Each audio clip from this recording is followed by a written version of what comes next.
Hello. In this lecture or talk, we're going to look at the first section in chapter 24 about Islamic empires, which starts on page 449, at least in the edition of the book that I have. So again, as with all the other videos, if you want to follow along in your book, please feel free. Okay.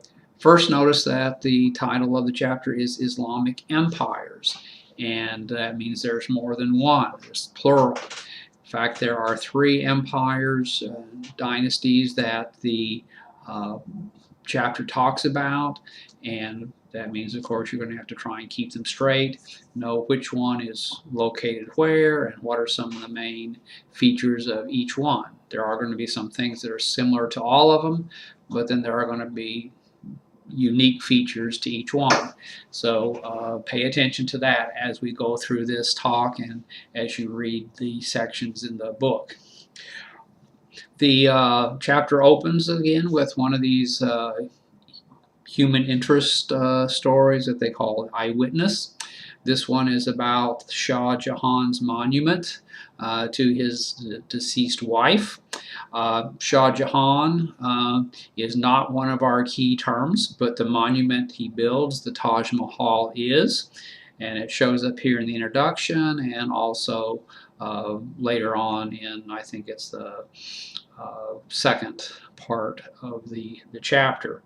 And the Taj Mahal, along with this peacock throne that it mentions in the story, are examples of the wealth and sophistication of the Mughal Empire, one of these Islamic empires, Mughal empires in India. But again, the wealth and power of the Mughal Empire is manifested in the Taj Mahal. It also reflects the kind of cultural blending of Islamic, Muslim traditions with native Indian architectural and artistic styles. Another theme that you're going to see later on in the chapter is, again, the kind of a syncretic mixing of Islam and Hindu culture in India under the Mughals. But after talking about this to set the stage, the introduction talks about how these three dynasties, the Ottomans, the Safavid, the Mughals, they all are essentially conquering dynasties. They come in from outside of the areas. They're all Turkish-speaking, nomadic, semi-nomadic people.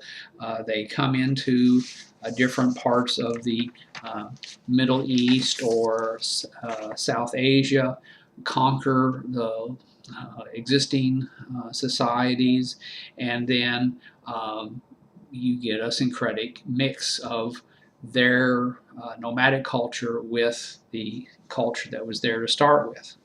All three dynasties, all three empires are extremely wealthy and prosperous in the early 1600s. They're militarily strong, culturally sophisticated, and that these are very impressive civilizations and cultures, and certainly on par, or in some respects even ahead of European countries at this time. In part it's because their wealth and power is based on the territories they conquer, which include important trade routes. Again, remember how we've talked about the importance of trade in generating wealth at this stage of world history. But it does talk about how after the mid-1600s, these dynasties tend to stagnate and decline. In fact, the Safavids and the Mughals actually collapse by the 1700s. So we're going to want to not only look at why and how they became so strong, but also what factors caused them to decline at about the same time that Europe was growing more powerful. Okay, first section here is about the formation of the Islamic empires, and again it talks about how were they created and what were some of the most important people and events associated with this. It begins by looking at the Ottoman Empire, which is actually the first of the three dynasties to be created. And interestingly enough, the Ottomans are going to be the longest lived of these empires or dynasties. They first arose around 1300 and they're going to be around until the early 1900s. So over 600 years, the Ottomans are an empire to be reckoned with. Okay, it all began with a guy named Osman. He's a key term, and of course, the Ottomans take their name from him. Right, he's the founder of the Ottoman dynasty back around 1300, and it talks about how Osman and his early followers were what were called Ghazi, Ghazi, on page 450. And they're essentially, as the book points out, religious warriors, conquering new territories, new lands for the Islamic faith. In their case, primarily against Christians in what was called Anatolia and also in Europe itself. It discusses how they settled in this area called Anatolia, which is sort of on the frontier between the Islamic world and the European Christian world, and how step by step over decades and centuries they are able to add to their territory, conquering new regions. And they're able to conquer because of their effective military. As Ghazi, which are mainly kind of traditional Turkish-style troops, it was their cavalry skills that were most important at the start. But as time went on and as they fought the Europeans, they developed other branches of the military, especially the infantry and artillery, because the Europeans had gunpowder weapons, and if the Ottomans were going to fight and defeat Europeans, they needed those things as well. So the Ottomans developed a very effective and multifaceted military force. And the cream of the crop for their military were what were called Janissaries. It talks about them on page 451. The Janissaries are sort of like the elite of the Ottoman military. They're the ones who make most effective use of the new gunpowder weapon and who often train and fight in manners similar to the Europeans. An interesting side note is that these Janissaries were actually technically slaves of the Sultan, the Ottoman ruler. They were taken essentially as tribute from Christian areas in Europe, taken back to the Ottoman capital, trained rigorously in military strategy and discipline, and also converted to the Islamic faith. Which is, again, an interesting point when you remember we just talked about slavery and the slave trade in Africa and in the Americas, and of course people in the Americas never trained their slaves to fight, never taught them how to use weapons or gave them weapons to use. So there are lots of different types of slavery around the world at different times, and you have to be aware of these sort of differences. Okay, Osman and his immediate successors, as we said, expanded the empire through their military conquests. And almost all the sultans or rulers conquered something. But the book mentions that one emperor in particular actually was given the title the Conqueror. This was a guy named Mehmet II, whose claim to fame was the conquest of Constantinople, which was had been set up way back in the Roman times and had never been conquered by anybody else, for like 1,000 years. So this is quite an accomplishment for the Ottomans. And after they take Constantinople, the Ottomans moved their capital there because it had a favorable location, controlling a lot of trade routes, and this also marks a kind of a shift in terms of how they govern the empire as well. Before, it had been a little bit of kind of a loose affair, but it emphasizes here on page 451 how Mehmet starts to really create I think the book calls it a tightly centralized empire with himself as an absolute ruler. And of course, this ties in with some of the things we've talked about in Africa, in Asia, and in Europe, of the growth of royal power everywhere at this time, and the effort of rulers to create effective administrative mechanisms to control the territories, to get taxes, to administer laws, and all these other things that we associate with government. Okay, so Mehmet the Conqueror, very important in Ottoman history, but he's not considered the greatest of the Ottoman rulers. That title goes to a man named Suleiman, who is, as the book points out, his nickname was the Magnificent. Not just the good, not just the great, but magnificent. So what is it that makes him so magnificent? The book points out that he conquers additional territory, including expanding into areas in North Africa, the Near East, areas that actually were Muslim to start with, and he takes them over.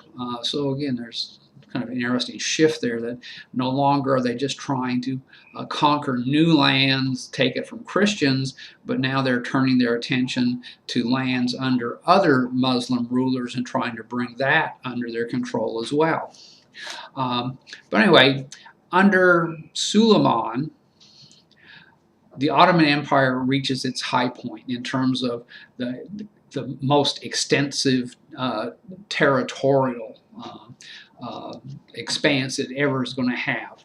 And it gives you a list of all the places that were under Suleiman's control or under Ottoman control at this time. Don't need to worry about all of them. But the idea is that this is as big as it ever gets. That's one reason he's called the Magnificent. Another reason is that he takes this efficient administrative system created by Mehmet and makes it even better. And he has a reputation for being a fair and just ruler, a little bit like Kangxi in China. Remember him, the enlightened ruler who did everything well and looked after the interests of his people.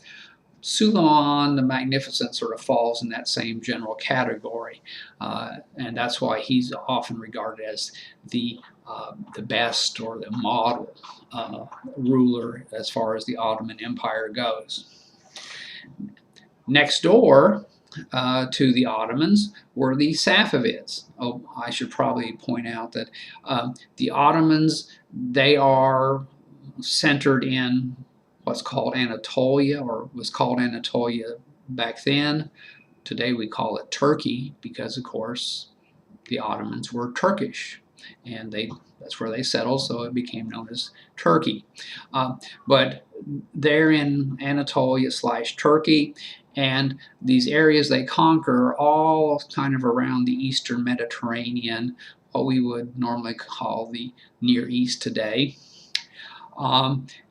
And they, again, what makes them special is that location, because that means they were the ones closest to the Europeans. They're the ones that spent the most time fighting Europeans, and all that fighting with the Europeans led them to become the most powerful Islamic empire militarily. The Safavids are next door to the Ottomans in what we now call Iran, or what was back then referred to as Persia. The book talks about how the Safavid Empire was established by a guy named Ismail. He was the first of the Safavid rulers, and gives you quite a bit of detail about his early years and how he came to power. But the key here is that he and his early followers, after experimenting with different versions of Islam, ended up adopting what's called Shiism, or sometimes today referred to as Shiites. Now, there were actually different schools of Shiism as well, and the book makes a point of talking about what's called Twelver Shiism.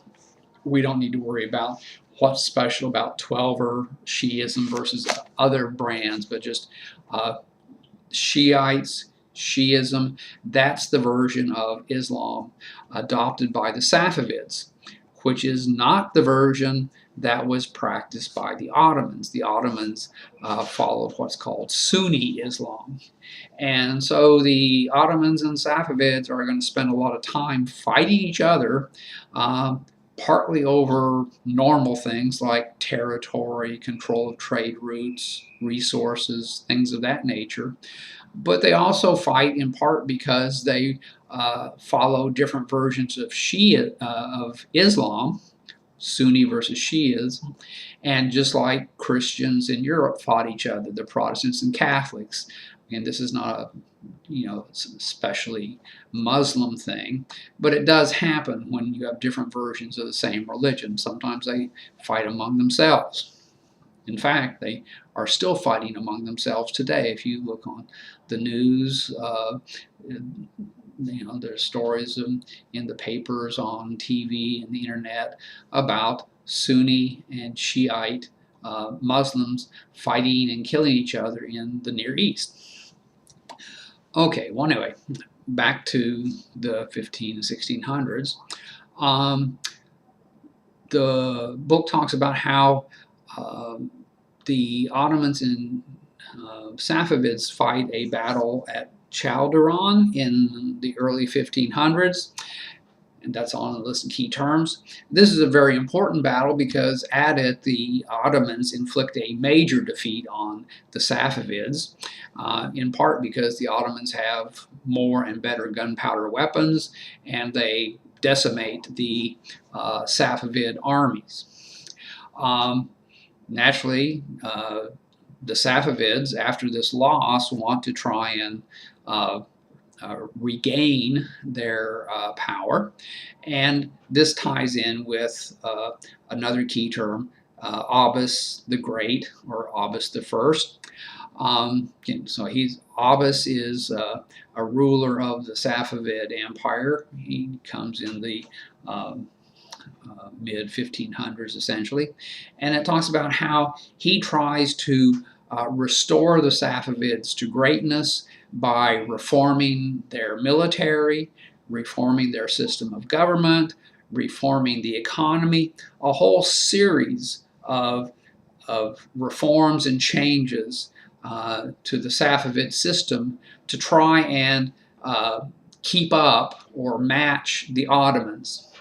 Now, and he succeeds to a large degree. They bounce back, they become stronger, but they're never as strong as the Ottomans because the Ottomans have more territory, more people, more wealth. But Abbas the Great is regarded as the greatest of the Safavid rulers. And after him, it kind of starts to go downhill and fall apart, but we'll get to that later. Third great Muslim empire are the Mughals. Now, we mentioned them earlier because Shah Jahan was one of their rulers, right? The guy at the start of the chapter. The Mughals are in India. So again, you just look on a map and you can see where it is, that the Mughals come into India, are able to conquer it, and this is going to be really important later on, that the Mughals are kind of like the Manchus in China, right? They come in from the outside, They conquer this huge country with 100 million or more people, and there's only a small number of Mughals. And the question is, how can such a small group like the Mughals rule over so many Indians who practice a different religion? They're Hindu. And we'll see that what happens there. But the Mughals are special or different from the others in part because they are ruling over an overwhelmingly different group of people with a different religion. Now, it also happens that India is probably the wealthiest of these three empires. So again, just keep that in mind, that the Mughals in India are a little bit different from the Safavids and the Ottomans. Okay, the founder of the Mughals is a guy named Babur. Book talks about him. He's on Key Term, page 453. And it talks about how Babur comes into India first and foremost just for loot, and then decides to stay. Although he's not terribly excited about the country or the people there. But he decides to stay in order to keep extracting more wealth from the area. He really doesn't have much appreciation for the Hindus and their culture.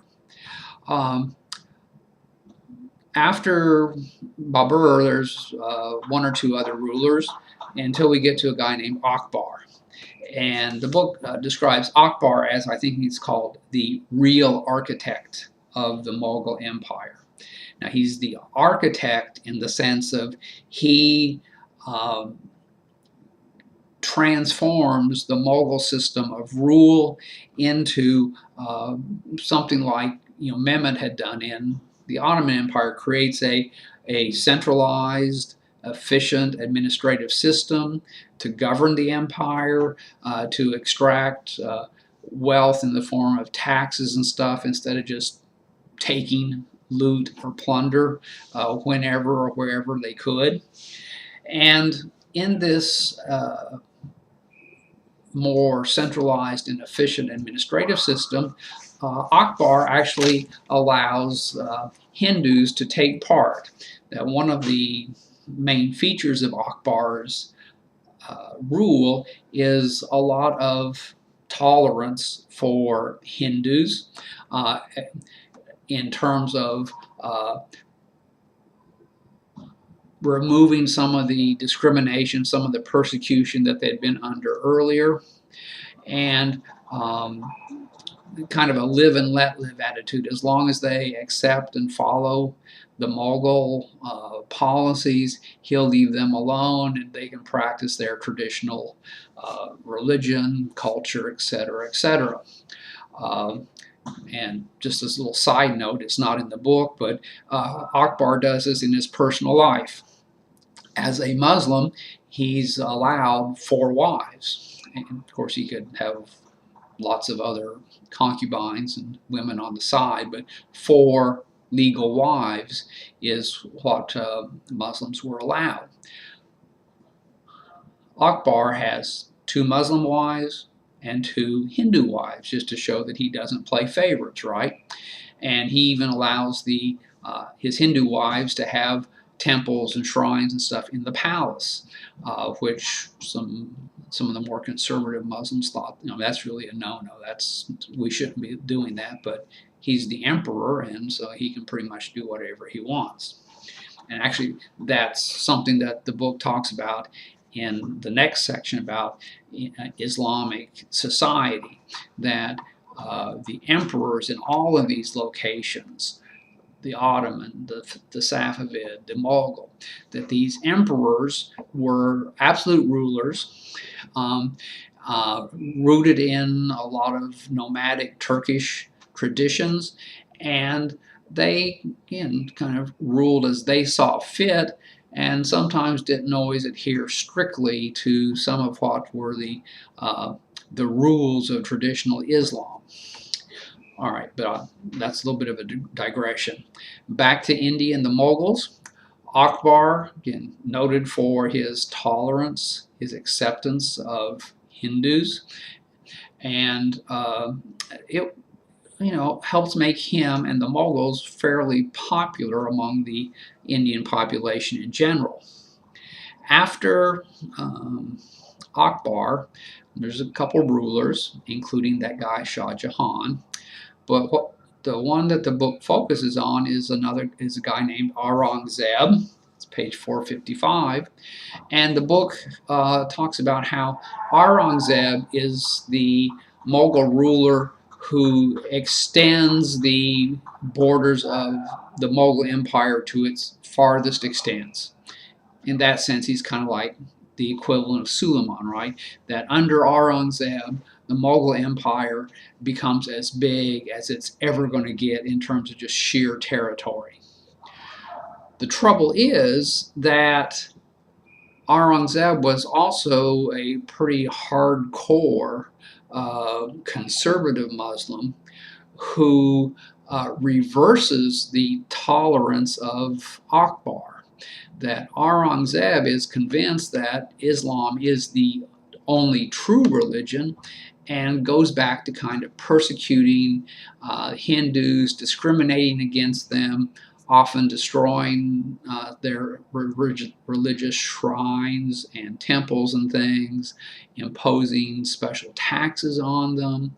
And this really alienates many of the Indian Hindus, who, of course, when they get mad enough, they resist and rebel against the Mughals.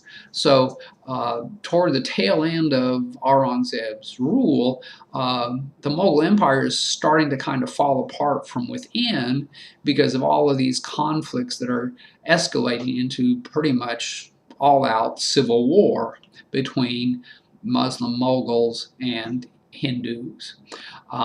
And we'll come back to this in another chapter, but it's precisely at this time that European influence starts to grow. And one reason, well, let's stop for a second. Everybody remembers trading post empires, right? Back in chapter 19, that when India was strong under a centralized, strong government, the Europeans, really had no chance or very few chances to expand their influence much beyond the little coastal trading posts.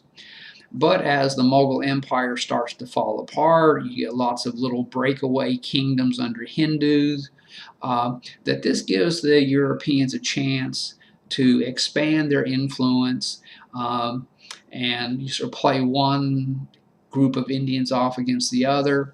And we'll see again in another chapter how the Europeans, especially the English, are able to transform the trading post empire into a territorial empire and eventually end up controlling, directly ruling all of India. But again, that's another chapter. So let's summarize and then conclude this particular part of chapter 24. 3 Islamic empires, Ottomans, Safavid, Mughal, all rooted in sort of traditional Turkish nomadic societies. They migrate into different parts of the Near East or South Asia, are able to establish themselves as rulers. They all grow slowly and surely into major empires, very powerful militarily, but the Ottomans are the most powerful militarily. The Safavids are Shiites, remember the Shiism that sets them apart from the Ottomans and also from the Mughals. Mughals are in India, which has the largest population and the most vibrant and prosperous economy. So again, what do they have in common? What separates them? In the second lecture on chapter 24, we'll look at the other two sections of this chapter, one on Islamic society, and then one on talks about the sort of decline of these empires. But this first section on basically the dynasties and politics, that's where you find probably most of the key terms, so pay special attention to that one, okay? So I'll come back in a while and we'll talk about the rest of chapter 24. Bye.